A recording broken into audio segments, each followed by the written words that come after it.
Selamat datang di Ngalis, ngopi bareng analis. Hari ini kita kedatangan dua tamu keren kita nih. Boleh yuk kenalan dulu, Kak? Oke, halo semuanya. Perkenalkan, nama aku Magda. Aku sekarang kerja sebagai seorang finance. Halo, aku Nabila. Aku seorang mahasiswi dan sekarang lagi magang.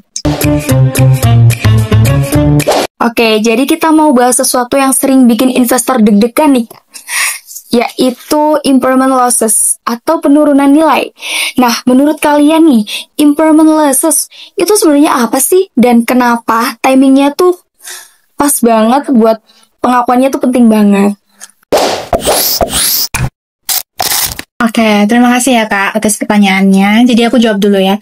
Nah, gampangnya gini, impairment loss itu kayak proses pemeriksaan ulang nilai aset suatu perusahaan. Jadi kalau nilai aset suatu perusahaan itu terlihat lebih besar lebih tinggi dari nilai sebenarnya yang bisa dipulihkan, perusahaan harus mengakui adanya kerugian nilai aset tetap atau impairment loss itu tersebut. Nah, kenapa sih waktu pengakuannya itu penting? Karena ini tuh bisa jadi tanda kalau suatu perusahaan itu lagi ada masalah serius. Misal teknologinya udah ketinggalan, atau ada aturan baru yang bikin asetnya yang lebih berguna, atau kinerja ekonominya lagi turun. Nah, itu boleh dikasih contoh nggak, Kak?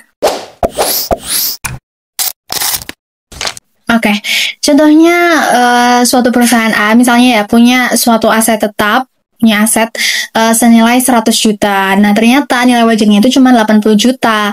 Nah, ini tuh sebagai accounting, itu kita harus mencatat selisihnya senilai 20 juta itu sebagai kerugian nilai aset tetap. Nah, itu cara pencatatan dalam laporan keuangan itu biasanya beban impairment loss di-debit senilai 20 juta, lalu aset tetap dikredit senilai 20 juta, seperti itu Kak. Nah, jadi di laporan keuangan terlihat bahwa aset tetap itu benar-benar nilainya sesuai nilai wajar yaitu 80 juta, seperti itu Kak. Bener banget nih, seperti yang dibilang Kak Magda, impairment itu jujur banget. Kalau perusahaan mengaku impairment tepat waktu, itu artinya manajemen berani jujur ke pasar. Kalau ditunda, itu bisa bahaya banget. Oke, nah kebetulan aku juga investor nih, Kak. Kira-kira resiko buat investor tuh apa sih? Mungkin bisa sharing nih buat para investor-investor di luar sana yang lagi nonton kita nih. Risikonya cukup besar, seperti overstatement aset dan ekuitas. Aset perusahaan kelihatan lebih banyak dari nilai yang sebenarnya. Selain itu, overstated laba. Kalau kerugian impairment ditunda, laba bersih perusahaan kelihatan lebih tinggi di periode itu. Investor jadi salah ambil keputusan, ujung-ujungnya kepercayaan pasar bisa hilang. Wah, ternyata bisa fatal juga ya. Jadi, buat perusahaan-perusahaan jangan sampai nih melakukan hal itu biar para investor kalian nggak kabur. Gitu nggak sih, Kak? Oke, ini kita makin hot nih pembahasan kita. Aku lanjut ya.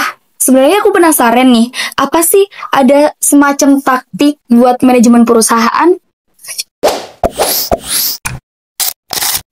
Nah, ini yang seru nih. Coba kita lihat artikel ini dulu nih. Tadi disebut sama Kak Magda, earnings management. Seberapa sering sih manajemen itu main-main dengan pengakuan impairment ini? Mungkin ada pengalaman langsung dari Kak Magda? Lumayan sering sih Kak, karena ini kayak godaannya tuh besar banget. Nah, itu biasanya tuh tujuannya biar laba perusahaan itu terlihat stabil atau malah tampak lebih bagus dari yang diharapkan sesuai dengan nilai pasar. Salah satu caranya itu disebut delaying recognition. Jadi perusahaan sengaja menunda pengakuan kerugian supaya laporan keuangannya itu terlihat lebih aman gitu. Jadi, tapi ada juga trik kebalikannya yang disebut big bad accounting. Big bad Ya. Lucu ya istilahnya. Oke, silakan lanjut. Ya, jadi big bad accounting itu ketika manajemen sengaja mengumpulkan semua kerugian besar termasuk impairment loss dalam suatu periode laporan keuangan. Tujuannya ini biar di periode berikutnya laba terlihat bersih banget dan melonjak tinggi. Ibaratnya ya kayak perusahaan lagi bersih-bersih gitu. Setuju banget sih. Dan area abu-abunya ada di mana sih? ada di estimasi. Pengukuran recoverable amount itu kan subjektif ya. Seringkali pakai proyeksi arus kas masa depan. Kalau proyeksinya dibuat terlalu optimis, nilai impairment-nya bisa jadi 0, padahal seharusnya ada. Itu yang namanya pengukuran arus kas yang tidak realistis. Oke, jadi berarti kuncinya di transparansi proyeksi ya, Kak? Betul sekali. Oke, jadi gimana nih? Kita bisa tahu perusahaan itu jujur soal impairment. Apa yang harus dicari investor dan atau bahkan para seorang analis? Bisa dicari tahu dulu soal corporate governance-nya. Aku pernah baca jurnal, intinya di situ dibahas pengaruh komisaris, direksi, komit audit, dan kualitas audit terhadap integritas laporan keuangan.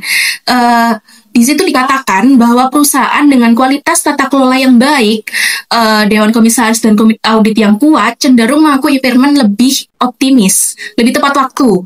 Mereka punya pengawasan yang lebih ketat. Oke, setuju nih.